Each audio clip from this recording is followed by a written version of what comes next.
السلام عليكم ورحمة الله. بسم الله الرحمن الرحيم، والصلاة والسلام على أشرف المرسلين وعلى آله وصحبه أجمعين. سوف نصحح اليوم التمرين الثاني من موس وورد 2010. Pour les questions, dans la première question, fractionner le document avant la liste à puces. Donc, je vais aller chercher la liste à puces. Donc, on dit une seule liste à puces. Donc, je vais fractionner le document avant cette liste. Pour cela, je vais aller à l'onglet affichage, fractionner. On dit la liste à puces, comme ça, et je clique. La première question est terminée. Pour la deuxième question, utilisez la commande bordure et trame pour encadrer le texte du premier titre. Donc, je vais utiliser la commande bordure et trame pour encadrer le texte. Donc, je vais aller à chercher d'abord le texte à encadrer, c'est-à-dire utiliser la commande bordure pour encadrer le texte du premier titre. Donc, le texte du premier titre. Il a c'est faux. Donc, شنو le titre عندي وادا ولكن le texte وادا le texte ديالو وادا. Comme بغاوني نختار هذا اش غادي يقول لي le titre qui suit ou bien le texte qui suit le titre numéro 1 ou bien le texte qui suit le premier titre. Donc je vais chercher le texte du titre, c'est-à-dire ça. Donc je vais utiliser la commande bordure et trame. Donc on dit une possibilité, je clique sur la flèche. Donc voici la commande bordure et trame et je clique. Là, bordure de trame pour encadrer le texte. D'accord? Le texte. Là, j'ai les types d'encadrement. C'est-à-dire aucun encadrement, ombre, 3D personnalisé. Donc, on va dire encadrement. On dit onختار texte. Et comme modèle au texte. On clique là, OK. Et la tâche est terminée. Deuxième. Dans la liste à puces, ABC d'un niveau, le deuxième et troisième élément de la liste. Donc normalement, je vais ABC d'un niveau, c'est-à-dire le deuxième élément ou le troisième élément. Moi, ce sont de niveau 1 pour les ABC. Donc je vais aller dans l'onglet accueil, paragraphe, les puces, on clique à la flèche là. Je vais modifier le niveau. Donc maintenant le niveau 1 là, je vais abaisser d'un niveau, c'est-à-dire niveau 2. Comme ça. Insérer un filigrane personnalisé contenant le mot Word, police Verdana et taille 90 horizontale. Donc pour cela, je vais aller à mise en page, filigrane, et je choisis un filigrane personnalisé. Je clique ici. Donc, contenant le mot Word. Donc je vais écrire, donc je coche un texte en filigrane et je clique Word W majuscule. Word. Je vais chercher la police Verdana. Ici, je clique vers Dana et elle dit. Donc la taille 90. Là, voilà. Et la disposition ou bien horizontale. Comme ça. On crée les autres. La couleur translucide, par défaut, et je clique OK. Donc le filigrane est fait. Mettre une bordure en haut et autre en bas pour le texte après le titre. Donc le texte après le titre, les nouveautés de Word. C'est-à-dire, le texte qui suit les nouveautés de Word. Je viens de dire. Donc, mettre une bordure en haut et une autre en bas pour le texte après le titre. Les nouveautés de Word pour Windows. Ne sélectionnez pas la liste à puces. Donc, je sélectionne seulement le texte. Pour cela, je l'accueille.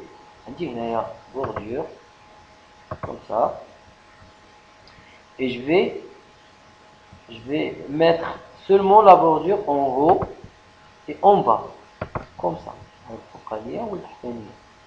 Pour le texte. Et je fais OK.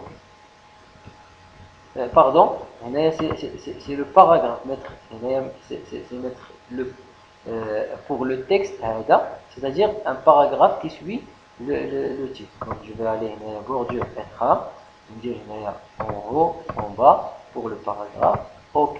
Donc allez, mettre le premier paragraphe en 2 colonnes et le justifier. Donc je vais sélectionner, d'accord. Pour les mettre en 2 colonnes, je vais aller à l'onglet mise en page. Voici les colonnes. Je clique 2, comme ça. Et pour le justifier, c'est dans l'onglet accueil. Je sélectionne justifie, comme ça. Donc pour la question numéro 7, insérer une lettrine dans le premier paragraphe, position dans le texte, hauteur de 4 lignes, une distance de 1 cm.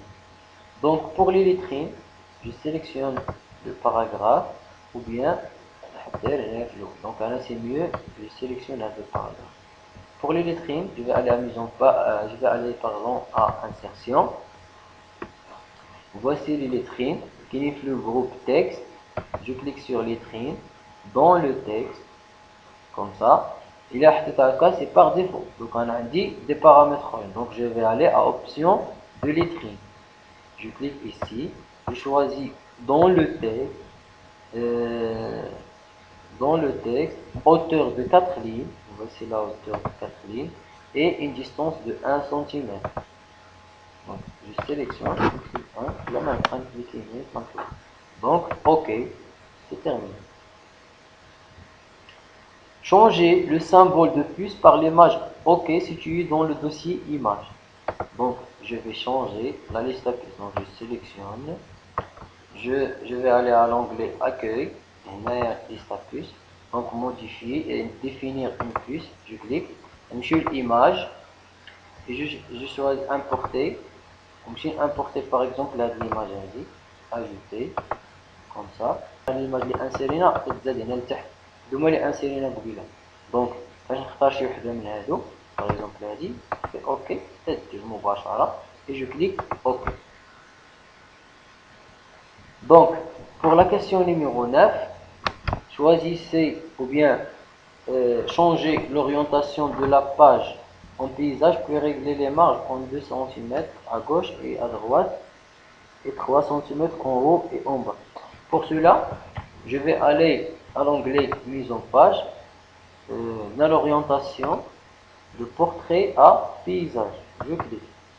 Donc, pour les marges, on dit 2 cm gauche et à droite, 3 cm en haut et en bas. Je clique marge, je vais aller à marge personnalisée. On a dit en haut et en bas 3 cm, 3,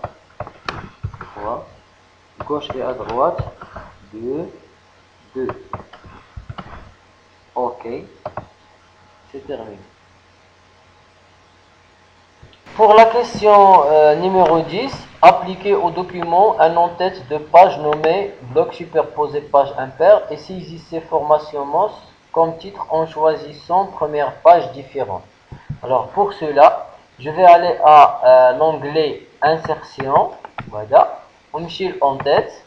Les en-têtes sont classés par ordre alphabétique. Donc je vais chercher bloc superposé page impair. Donc voilà, je sélectionne. Alors saisissez formation MOS comme titre.